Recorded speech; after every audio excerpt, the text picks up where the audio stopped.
Why don't you open it up? Okay. How about if I introduce you and what are we going to talk about? You know the topic. How's that sound? Ted Garrett. Hi, I'm John Coleman, and welcome to our Celebrating Act Two blog or vlog with my partner Art Kirsch. Hi, how are you? Welcome back. Art, what are we going to talk about? Today we're going to talk about prescriptions, about chemistry, putting stuff into your body, and doing it in a way that you get your most bang for the buck. What was the old a commercial for chemistry makes better living or something like that? Do you remember that? Oh, no, I remember some plastics. so today it's tech. But chemistry, it is. All drugs are chemistry. And that's what modern medicine works on, mostly. We do operations and stuff, but we all have drugs. Yeah, and the truth of the matter is that when up until I was well into my 50s, I don't know, even remember having any prescriptions that I took on a regular basis. You'd get something if you had the flu, you'd get something if you had a cut and you needed penicillin or something, an Ilan kind of thing. Yeah. And but other than that, I never had any regular prescriptions for more than short periods of time. Sure. And now I have 4 or 5. Well, what about you, John? About 4 to 6, somewhere in there. I take a lot of supplements, a lot of vitamins and things, so I've got a long list of things that I take, but yeah, probably only 4 or 5 prescriptions per se. And they're for different things. 1 or 2 are for the serious problems, and the rest are for little minor stuff that I like. And the truth of the matter is we found out that no matter what you do, you're in better shape, you're in worse shape, you tend to want to start controlling your blood pressure, or your doctor does. Yeah. Maybe sugar levels, and things like that. Sure. So, Well, those are the common problems with age, aren't they, right? Usually heart conditions, cholesterol thing, and then blood sugar and and a whole raft of things that have special names in the advertisements on TV. Okay, especially that stupid guy that's dancing around. I hate that commercial. Okay, he must feel bad taking all those paychecks in for all the royalty checks that he gets. You know what I like about all those commercials is they make me feel almost healthy. You know, and the side effects. Side effects could include death. You know, come on. Anyway, so we know that as you get older, you're going to end up taking more drugs. Right. All right. And thank God for Medicare. And Medicare, do they call it supplement insurance? Well, I think A is like hospitalization, B is for doctors. Oh yeah. And A through Z, and right? D is I think the prescription plan. And The prescription plan. right. And for anybody watching their weight, you get donuts with it, something like that. But the point is that most people, when they're eligible, let's say for Medicare, get may or may not get a prescription plan because up until recently they weren't built into your Part B supplements, which had all sorts of letters in and of themselves. Yeah, the as I recall, the prescription insurance that comes with Medicare is not automatic. You have to sign up for it. Just like a supplemental plan to cover what they don't cover on the Sure. Part B. Did you sign up right at the beginning when you got Medicare? You know, I didn't because I had like 2 or 3 prescriptions that were generic and they were like $5 every Who needs it, right? 3 months or something like that. And so I did without it. And then I found out that when you finally sign up for it, when you're getting maybe some more expensive medications, that you pay a penalty and a permanent penalty every single month because you didn't sign up early and help offset everybody else who was older and had been paying in since their So, and I 60s. signed up as soon as I got Medicare. I signed up for As did my wife, by the way. Yeah, so you learned a lesson there that's applicable for everybody, and that is when you get Medicare, sign up for the prescription insurance. Right. I had heard that if you didn't sign up, it would be more expensive later, like all insurance. Right. The earlier you get it, the less you pay.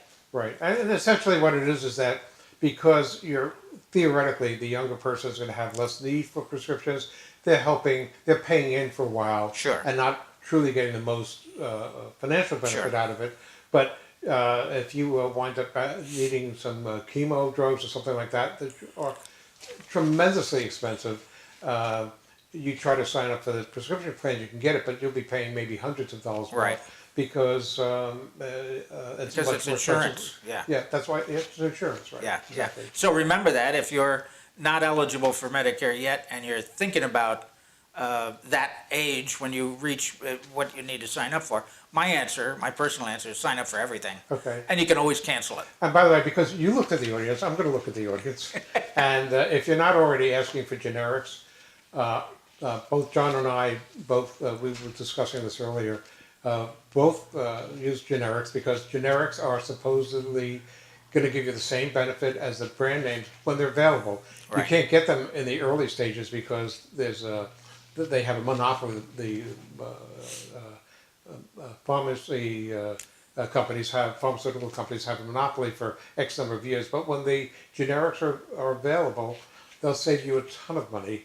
And I've never found moving to generics hurt me at all. I haven't either, but I do know that it is not necessarily the case that a generic will work exactly the same as the brand name. The stuff they have in them that's different is in some cases just enough difference that's what you need. Yeah, but I think that in most cases, it's really the packaging. Yeah, and the absolutely. marketing. It's the marketing. And it's the drug companies got to pay for their research. Right. And, I have do you no get problem. Tylenol or do you get the Aceta, whatever it's Right. called? Acetaminophen. That's yeah. what I get. Yeah. Okay. I can't say it, but it's sitting right next to it on the shelf.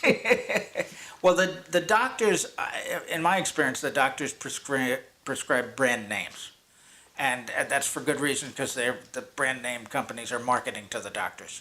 And because for whatever it is, 20 years, the brand names are the only ones available. I don't know what the time period is, but after 10 years, 20 years, that's when other drug Right. companies can make a generic. So yeah, for me, the generics have always worked great. And even now, if I get a new prescription for something, the doctor wants to give me a brand name, and I have to ask, is there a generic for that? Interesting thing happened. I just switched remedy insurance. What do we call it? Prescription insurance, because every year you can switch to a different provider. So what I do is I analyze how much my drugs are going to cost me, and every year the providers come up with a new what they call the formulary. So these thousands of drugs that they will give you, provide for you as part of their plan, will be in tiers, tier 1, tier 2, tier 3. And sometimes they move the drug you need from tier 1 to tier 4, where you're paying 4 times as much. So that's when I look at the other providers every year. Who's an alternate insurance company? Are they going to charge the same amount for the drugs that I need as the company they've got, or are they going to charge less? And so this year I changed prescription companies, prescription insurance. And don't you know, I've got to go from this generic to that generic. They don't cover the same generics.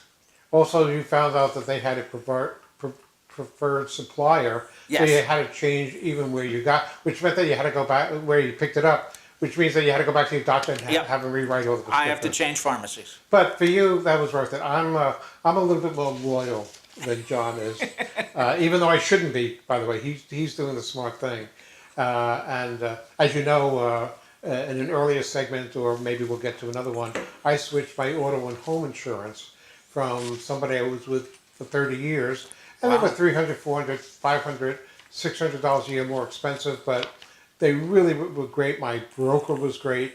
But after a while, it just got ridiculous, and even my broker said that she couldn't get me a decent replacement. But I had mentioned the name of another one. I don't mind giving a shout out to AAA. I've been a member for 30 years out in California and maybe 20 years back in New York. Wow. And they saved me about $800 a year my first year, and it'll go up to about $1,000, $1,100 starting next year.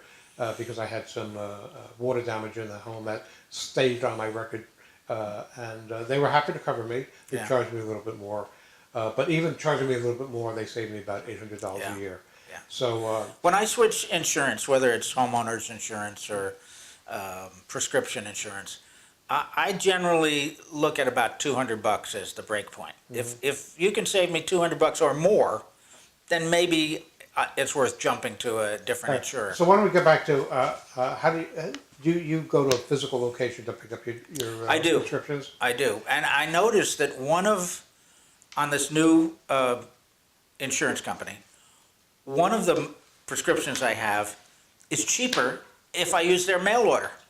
I never used mail order before. So I'm going to use mail order for that prescription. But you know what that is? That's going back to the doctor, getting it all approved again. There's a lot of hoops to jump through, but I mean, it's like $100 cheaper. So Yeah, I used it'll to, be I worth used to it. go to a physical location. I loved it. I liked the people who were Yeah. there. They always took care of me. But my wife had been using mail order, and she has a few more prescriptions than I do.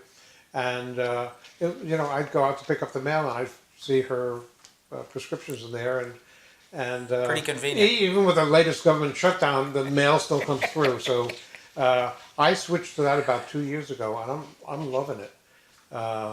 And they've done a pretty good job.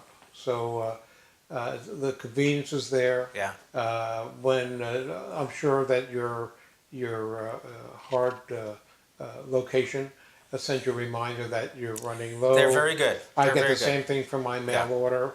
And if it has expired, they can't renew it. They tell you early enough so you can get your doctor to Yeah.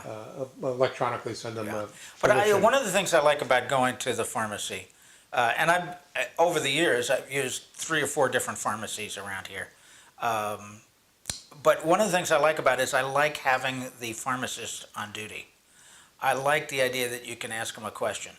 I've asked them questions not only about the drugs that I'm taking, the prescriptions, but ask them, what do I need for, nose drops or something like that. Well, and they always have an answer. They're very good, So I enjoy going to the pharmacy, and the people are terrific, so.